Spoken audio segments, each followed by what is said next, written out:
Tempe telah mendunia karena nutrisinya. Makanan khas Indonesia ini memiliki proses pembuatan yang menjadi teknologi pangan tertua pada masyarakat Jawa. Tercatat dalam manuskrip tua sekitar abad ke-16, tatanan budaya masyarakat Jawa telah mengenal tempe sebagai hidangan dan memproduksi tempe secara turun-temurun. Kini tempe telah diproduksi di berbagai daerah. Bukan hanya Jawa, Sumatera Utara juga memiliki produsen tempe yang sudah berdiri sejak 1970.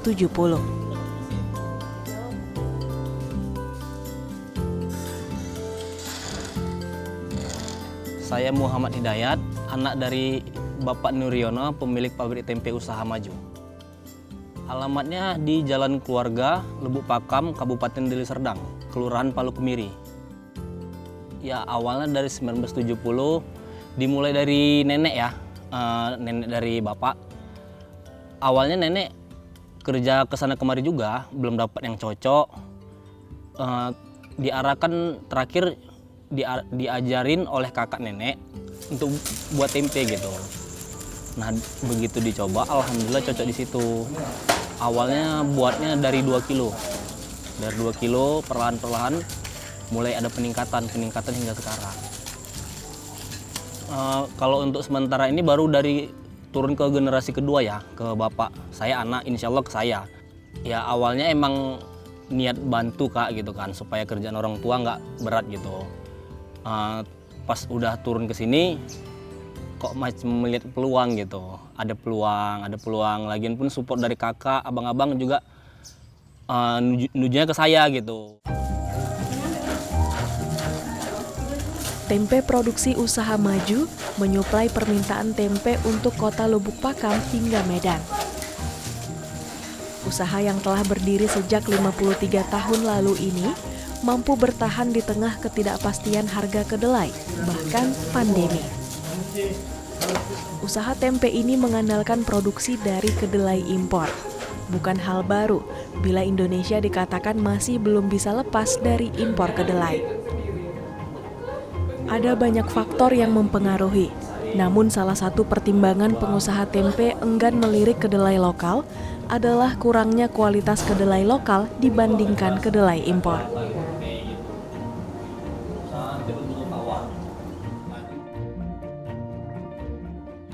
Yang pertama, terutama kualitas kedelai Kak ya. Kualitas kedelai kita pakai yang impor gitu.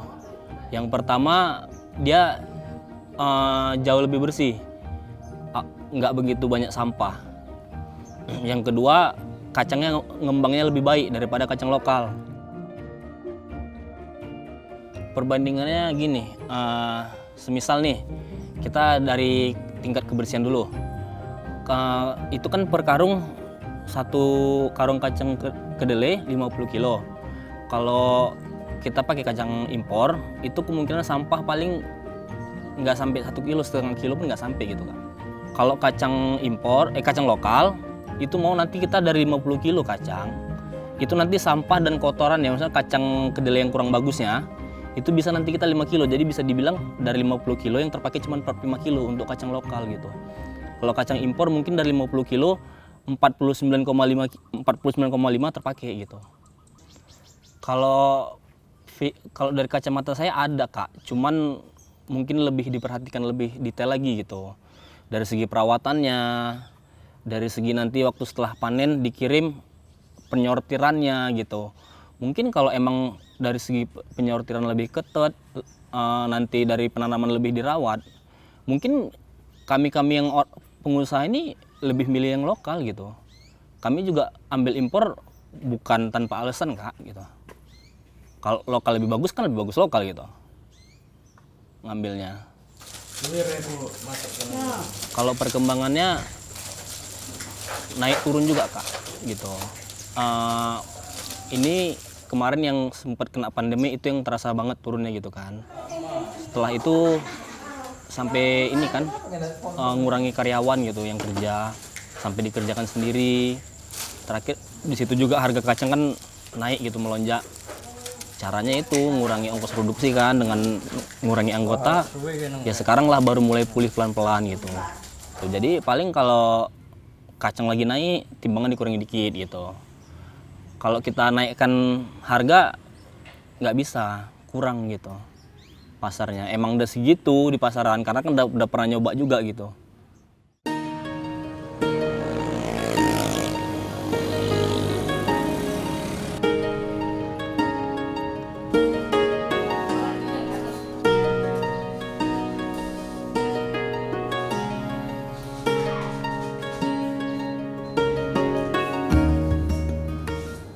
Selain produksi tempe, makanan olahan tempe kini juga menjadi buah tangan khas kota Lubuk Pakam. Sosok di balik kreasi keripik tempe ini adalah Sri Kurniawati. Saya Sri Kurniawati, saya owner dari Keripik Tempe Al Khalif dan Tempe Mendoan Deli Serdang. Jadi awal mulanya itu tahun 2017, itu awalnya saya buat cemilan inilah keripik tempe gitu kan untuk keluarga. Dan alhamdulillah keluarga suka. Karena lihatnya di pasaran tuh kan belum ada, waktu itu belum ada, terus banyak cemilan yang waktu itu berpenyedap. Akhirnya saya coba membuka peluang untuk dijadikan usaha. Tapi di tahun 2017 itu tidak terlalu fokus gitu, belum terlalu fokus. Ini mulai fokus, mulai aktif itu di tahun 2018. Waktu itu kan setelah suami meninggal, saya coba ngelamar kerja waktu itu karena mikirnya gini, kalau keripik tempe takutnya nggak memenuhi gitu untuk kebutuhan. Akhirnya coba ngelamar kerja, nggak ada yang nerima Kak. Jadi nggak diterima, sampai sekarang pun nggak ada yang manggil Kak. Jadi akhirnya saya coba, ya udahlah, bismillah, jalankan usaha ini dengan serius. Ya kalau nggak bisa diterima di tempat lain, ya saya buka lowongan kerjaan aja gitu. Jadi mulai saat itu, mulai 2018 lah kita aktifnya. Kalau kayak inspirasinya tuh dari, saya kan gabung grup di Facebook, grup masak-masak gitu. Waktu itu untuk resep keripik tempe ini di Facebook itu lagi booming-boomingnya di Jawa sana gitu.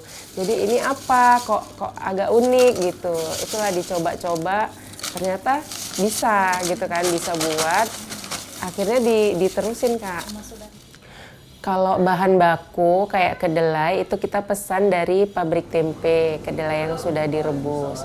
Nah di kita itu kita cetak, kita fermentasi sendiri gitu. Kalau ya itu karena keterbatasan alat kerja kita juga, jadi kita kerjasama sama pabrik tempe di sekitar sini. Karena sesuai dengan yang kita mau gitu. Kita pinginnya kan yang bulat. Kalau pabrik tempe itu kan biasa petak-petak. Kita mau yang bulat. Jadi kita inisiatif untuk mencetaknya sendiri. Gitu. Kalau untuk dulu ya awal-awal itu karena kita belum banyak pengalaman juga, masih otodidak. Kadang nggak seimbang antara tepung sama kedelainya. Kemudian mengirisnya masih ketebalan. Kalau sekarang kan udah pakai mesin, jadi udah rata, udah sama gitu tebalnya.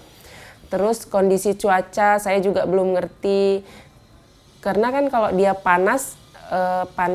cuaca panas itu kan masaknya lebih cepat. Kalau dia cuaca hujan atau dingin itu lebih lama. Dulu saya nggak ngerti itu. Tapi kalau sekarang insya Allah untuk kendala-kendala seperti itu udah nggak ada lah ya, bisa dibilang nggak ada.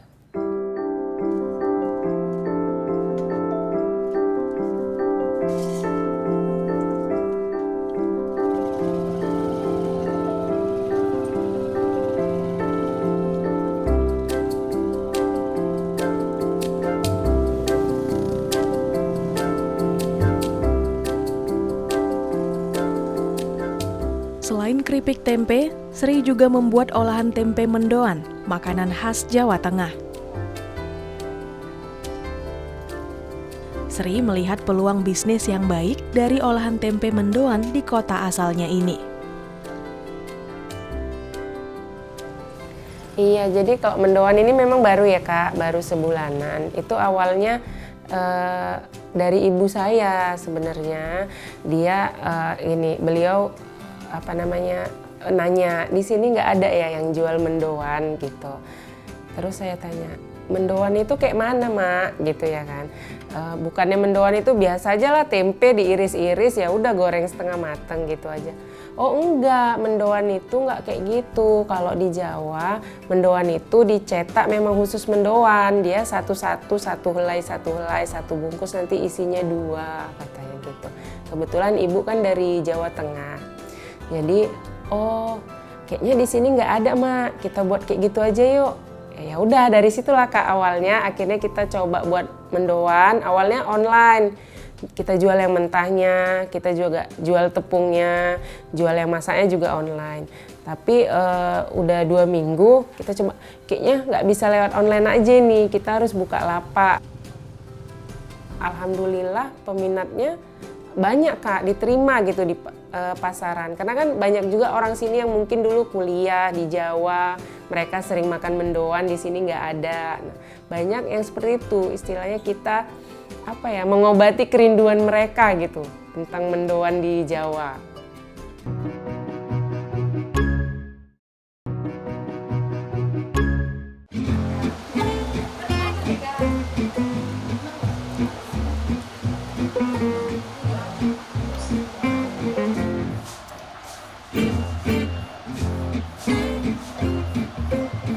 Menjalankan usaha rumahannya, Sri mengajak ibu-ibu rumah tangga sekitar untuk bekerja. Bukan tanpa alasan, Sri mengajak perempuan di sekitarnya untuk mandiri dan berdaya.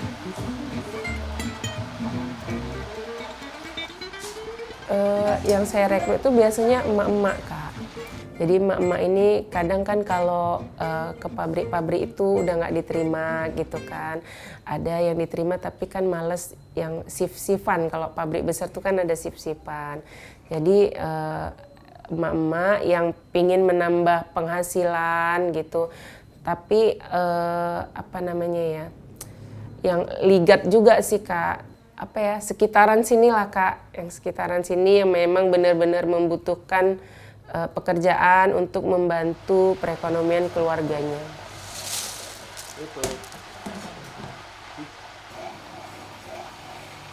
Kalau dulu sih banyak ya, pernah kerja di pabrik juga.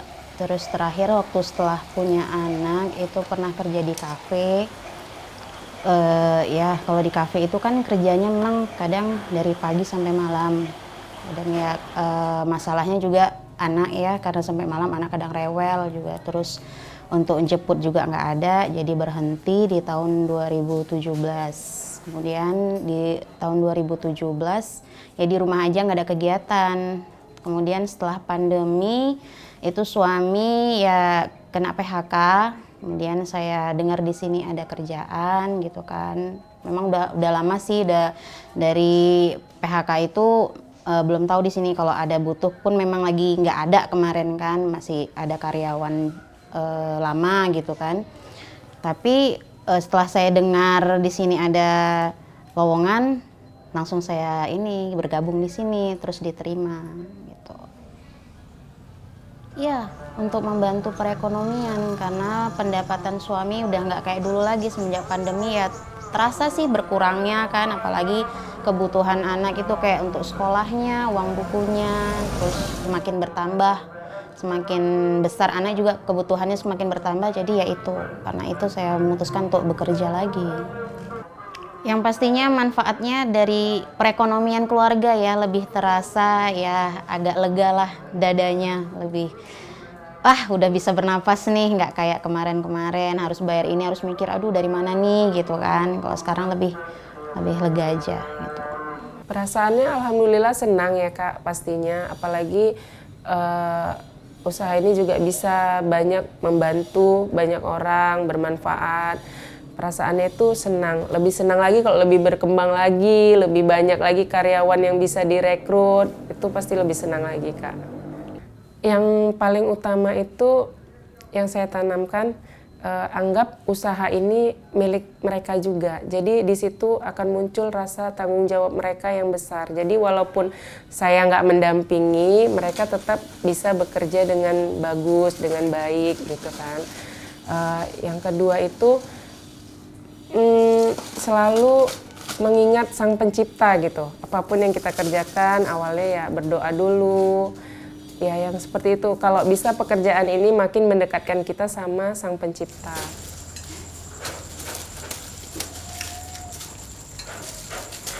Bukan hanya Sri, Hidayat juga memberdayakan warga sekitar untuk bekerja di pabrik tempe miliknya.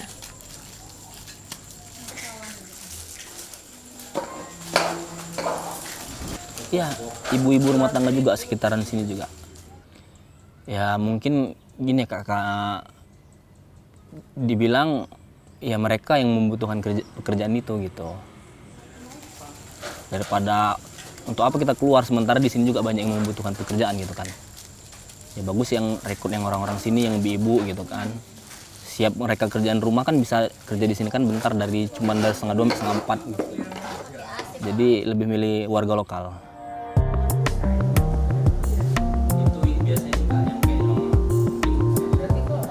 Sri dan Hidayat menjadi pelopor produksi dan olahan tempe khas Lubuk Pakam, Sumatera Utara. Kini produk mereka telah dikenal dan menjadi buah tangan bagi wisatawan. Terlebih Sri, olahan keripik tempe kreasinya telah mendapat berbagai penghargaan. Ya alhamdulillah di tahun 2021 itu kita dapat penghargaan sebagai finalis AKI Apresiasi Kreasi Indonesia untuk Medan, itu dari Kemenparekraf.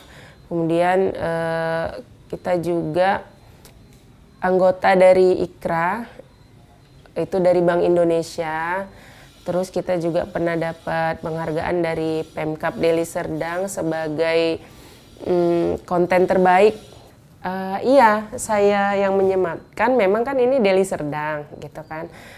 Saya buat ini khas Deli Serdang dan alhamdulillah Pemkab juga mendukung gitu. Jadi ya udah Deli Serdang, nggak boleh yang lain gitu. Pokoknya khas Lubuk Pakam Deli Serdang gitu. Dari segi gizi, tempe memiliki nutrisi yang baik dibandingkan dengan mengonsumsi kedelai secara langsung. Proses fermentasi kedelai membuat kandungan gizi yang dihasilkan meningkat dan lebih mudah dicerna oleh tubuh. Tempe ini adalah menjadi protein nabati ya, yang lengkap dan kaya akan nutrisi. Dia kalau 100 gram tempe, satu potong sedang itu mengandung 190 sampai 200 kalori, kemudian 18 sampai 20 gram protein dan mengandung 9 karbohidrat dan 8 lemak. Nah, lemak yang terkandung ini adalah lemak tidak jenuh. Kemudian mengandung vitamin dan mineral. Manfaatnya untuk kesehatan itu banyak. Kenapa? Dia adalah hasil fermentasi daripada bahan utama kacang kedelai. Nah, dari hasil fermentasi ini dia memberikan nutrisi yang baik untuk kesehatan tubuh. Contoh misalnya karena dia mengandung probiotik, yaitu bakteri yang baik pada tempe. Nah, ini bisa dimanfaatkan untuk saluran cerna, ya. Saluran pencerna ini adalah untuk meningkatkan kekebalan tubuh yang ada 70-80% itu kekebalan tubuh itu ada pada saluran pencernaan. Jadi ini biasanya paling baik untuk mengatasi diare.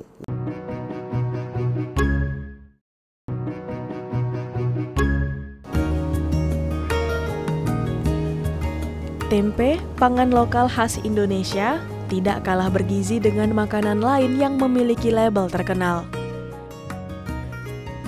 Kekayaan pangan lokal Indonesia disebut telah cukup untuk memenuhi gizi harian yang dibutuhkan oleh tubuh. Makanan itu tidak dilihat dari harganya, ya. Jadi kita lihat dari mutu atau kualitasnya. Nah, jadi kalau sekarang banyak para ibu yang belanja ke supermarket, silakan saja, karena itu juga diawasi oleh Balai POM dengan harga yang murah, ya, dengan harga yang murah. Terutama tadi tempe, ya, kacang kedelai dan olahannya tempe atau tahu itu memang mengandung nilai gizi yang bagus. Harganya murah, mudah didapat, kemudian nilai gizi yang bagus, ya. Jadi mengolahnya juga gampang atau mudah. Nah, jadi itu bisa memenuhi kebutuhan gizi keluarga. Melestarikan pangan lokal seperti tempe bukan saja bermanfaat untuk memenuhi kebutuhan gizi, namun juga mempertahankan kearifan lokal dan menyejahterakan petani hingga UMKM. Intinya kita saat menjalankan bisnis itu kita harus fokus, terus bukan cuma ngejar uang gitu kan. Niatnya bukan cuma untuk menghasilkan uang dan uang, tapi juga harus ada niat untuk membantu sesama gitu. Ini bisnisnya berkembangnya nanti saat berkembang untuk apa gitu. Apakah cuma untuk memperkaya diri sendiri atau untuk membantu banyak orang gitu sih. Jadi niatnya memang ke situ Kak. Kalau ini maju, insya Allah gitu banyak yang terbantu. Ya harapannya ini sih Kak, kayak mungkin bisa lebih memperhatikan harga kacang gitu. Maksudnya lebih stabil gitu, jangan naik turun. Kayak harga bahan baku kami lah gitu kan. Kalau bisa sih ya jangan terlalu tinggi, itu harapannya. Jadi kami yang pengusaha-pengusaha ini bisa lebih luas pasarnya Kak, nggak terhimpit gitu, nggak terhalang sama harga kacang yang mahal.